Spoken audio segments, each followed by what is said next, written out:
Sa loob ng Star City Martial Art Exam Venue, abalang-abalang nagkakagulo ang mga stadium officials sa pag-aayos at pag-calibrate ng mga vitality at combat power tester upang pormal nang simulan ang napakahalagang araw na ito.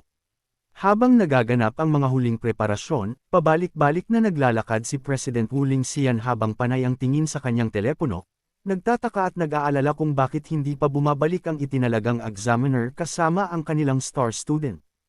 Nang mapansin ang kanyang labis na pagkabalisa, sinabihan siya ni City Lord Wang Ni at itinuro ang dulo ng nagkakagulong pulutong sa stadium upang ipakita kung nasaan nga ba nagtatago ang dalawa. Laking gulat at dismayang makita na ang tinitingalang examiner na si Wang Lindao ay tuluyan ng isinantabi ang kanyang profesional na dignidad bilang isang tier 5 expert. Nakaakbay ito kay Su Hong habang pilit na kumukuha ng isang cute na selfie at nagmamakaawa sa sikat na genius ng Star City nang umiti man lang kahit kaunti para sa kamera. Sa panunood ng kaiyahiyang eksenang ito mula sa entablado, napahawak na lang sa kanilang mga mukha sina Wu Lingxian at Wang Ni habang tahimik na isinusumpa ang kawalan ng hiya ng examiner. Hindi nagtagal, umugang ang mga speaker sa buong pasilidad para opisyal nang simulan ang martial daw assessment. Ngunit nagbago ang ihip ng hangin nang inanunsyo na habang ang mga lower-tier student ay mag-e-exam sa kanilang lokal na lungsod, ang lahat naman ng mga examini na nasa tier 2 pataas ay kailangang sumakay sa isang espesyal na tren patungo sa provincial capital para sa isang centralized testing. Biglang napakamot sa ulo si Su Hong at bumulong sa inis dahil wala man lang nag-abalang magsabi sa kanya tungkol sa biyaheng ito. Dahil dito, napatawa na lang ng pilit at paiya ang kanyang tatlong mentor sabay amin na tuluyan na nilang nalimutan ang detalyeng iyon sa sobrang pananabik.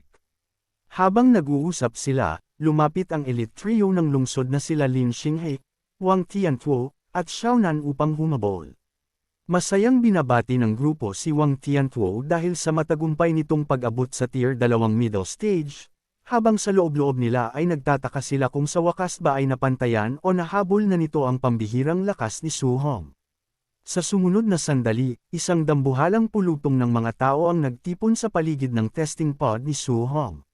Nagbubulungan at nagtatalo ang lahat kung ang maalamat na genius ba ng lungsod ay nagawang umabot sa tier 2 middle stage o baka naman nasa high stage na ito. Ngunit sa loob ng capsule, hindi lang basta lakas ang ipinamalas ni Su Hong, nagpakawala siya ng isang napakalaki at nakakatakot na sulyap ng pulang enerhiya na agad na nagdulot ng malamig na pawis at labis na gulat kina Lin Xinghe at Xiaonan. Umalangaw-ngaw ang tunog ng makina at iniluwa ang isang nakakabaliw na iskor na 1,005 vitality points, na nagpapatunay na lampas na si Su Hong sa pinakatuktok ng normal na pagsusulit. Habang ang kanyang mga katunggali ay sumisigaw sa takot at hindi makapaniwala sa kanilang nakikita, napatawa na lang ng mapait si Wang Tiantuo at tinanggap ang katotohanan na hinding-hindi na nila siya malalagpasan sa buong buhay nila. Tuluyan sumabog sa kaguluhan ng buong stadium dahil sa hindi kapani-paniwalang 1,005 vitality score ni Su Hong. Nagkakagulo ang mga manunood sa pagchismis na wala pang nakasulat sa kasaysayan ng Star City na isang tier 3 examini, at direktang inihahambing ang kanyang lakas sa mismong principal ng paaralan. Sinamantala naman ni Li Tuo ang pagkakataon upang umeksena sa gitna ng atensyon, may pagmamalaki niyang ipinagmayabang sa karamihan na siya ang matalik na tropa at personal na sparring partner ni Su Hong, na nag-iwan sa mga nakikinig na mamula sa sobrang inggit. Samantala, habang nanunood mula sa marangyang VIP room, tuluyan ang nawala ng wisyo ang mga ama ng kanyang mga karibal. Ang ama ni Lin Xinghe ay nakakatawang nagreklamo at naghinagpis kung bakit hindi na lang naging babae ang kanyang anak, habang ang ama naman ni Xiaonan ay agad na nagdesisyon na utusan ang kanyang anak na babae na mag-ayos ng gusto at magbihis ng maganda upang masiguradong mabibihag ang batang halimaw na ito bilang kanyang magiging manugang. Sa pangunahing entablado, abot langit ang ngiti ni City Lord Wang Ni at President Wu Lingxian habang nagpapalitan ng mga mayayabang na pagbati, labis na natutuwa dahil ang pag-usbong ni Su Hong ay tiyak na mag-aangat sa buong lungsod at sa kanilang asosasyon sa isang hindi pa mapapantayang taas. Habang pinagmamasdan ng nagkakagulong madla, napansin ng examiner na si Wang Lindao na bilang isang veteranong coordinator na nakakita na ng mga pagsusulit sa buong probinsya, alam niya na ang isang mababang klase ng lungsod tulad ng Star City ay karaniwang nahihirapan na makagawa ng kahit isang elite tier examini. Naisip niya ang napakalaking agwat ng resources sa pagitan ng maliliit at malalaking lungsod, Kaya naman napagtanto niya na ang pag-abot ni Suhong sa Tier 3 sa ilalim ng ganitong kakulangan sa kagamitan at suporta ay isang ganap na nakakatakot na anomalya. Naunawaan niya na kung si Suhong ay nagkaroon lang ng elite training conditions na katulad ng sa Magic City o sa Imperial Capital, malamang na nasa Tier 4 na ito ngayon, na nagpapatunay na ang kabataang ito ang pinakamatinding talentong nakasagupan niya sa buong buhay niya. Balik sa field, nagsimula nang magsisigaw ang mga nagwawalang fans upang ipahayag ang kanilang pagmamahal, hanggang sa punto na nagmamakaawa ang mga itong magkaanak sa kanya, na nagdulot ng labis na pagkapahiya at pagkailang kay Suhong sa ilalim ng biglaang spotlight. Nang matapos ang lokal na pagsusulit, ang 4 na pinakatuktok na elite na lang ng Star City ang natira para maghanda sa susunod na yugto, si Suhong at ang Tier 2 trio ni Wang Tiantuo, Xiao Nan, at Lin Xinghe. Matapos maiayos ang kanilang mga gamit, opisyal nang sumakay ang 4 na kahangahangang talento ng lungsod sa isang high-speed special train patungo sa provincial capital para sa centralized martial art exam. Habang naglalakad sila sa aisle upang hanapin ang kanilang mga upuan, pinalibutan sila ng matitinding titig ng mga kandidato mula sa ibang lugar, na lumikha ng isang napaka-tense at mapusok na kapaligiran sa loob ng tren. Upang sindakan ng mga bagong dating, pinuno nila ang mga upuan at sabay-sabay na nagpakawala ng kani-kanilang agresibo at mabibigat na aura upang ipakita ang kanilang dominasyon sa unang sandali pa lang.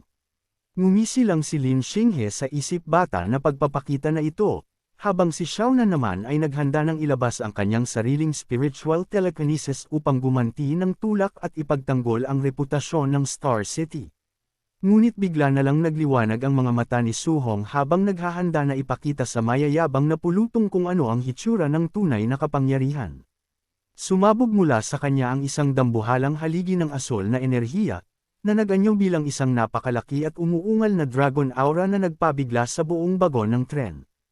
Ang napakatinding spiritual pressure ng dragon ay dumaan sa buong cabin, na tuluyang nagpabagsak at nag-neutralize sa mga mapang-ipang aura ng ibang mga kandidato sa isang solong iglap lang. Ang mga mayayabang na examinee kanina ay agad na pinagpawisan sa takot, sa pagkaunawa na ang isang probinsyang tulad ng Star City ay nakalikha pala ng isang Tier 3 na halimaw. Kahit si Wang Tiantuo at ang kanyang mga kasama ay napanganga lang, napagtatanto na ang purong pressure na inilabas ni Suhong ay madaling pumantay sa isang Tier 3 middle stage expert. Habang naglalakad sa aisle, casual na tinuya ni Suhong ang mga nakapaligid na kandidato, pinapansin kung gaano sila kamalas-malas matapos tangkaing mag-angas ngunit nabigo ng ganoon katindi. Ang mga natakot na kandidato ay nangangatog na nagpasya sa kanilang mga sarili na agad natatakbo ng walang lingun-lingun kung sakali mang makasagupan nila si Suhong sa mismong assessment. Habang humaharurot ang high-speed train patungo sa kanilang destinasyon, binasag ni Lin Xinghe ang katahimikan upang tanungin si Suhong kung Magic City o Imperial Capital Martial University ba ang kanyang target. Ibinabalik naman ni Suhong ang tanong sa kanila, na nagudyok kay Lin Xinghe na may pagmamalaking ihayag na silang tatlo ay naglalayong pumasok sa Magic City Martial University. Ngumiti si Suhong at isiniwalat na papunta rin siya sa Magic City. Labis na natutuwa sa ideya na makakasama silang makikipaglaban bilang mga tunay na kasangga sa mga darating na labanan sa hinaharap. Masayang ipinagdiwang ni Lin Xinghe ang pagkakaroon ng isang napakalakas na kakampi, habang pabirong nagbabala si Wang Tiantuo na kailangan pa rin nilang mag-ingat dahil kilala ang Magic City sa malupit na pagpapatalsik ng mga tamad. Naaalala ang pangako ni President Wu na purong talento at lakas lamang ang mahalaga sa Magic City higit sa katayuan sa lipunan. May kumpiyansang inihanda ni Suhong ang kanyang sarili na sakupin at pagharian ang kanyang bagong unibersidad.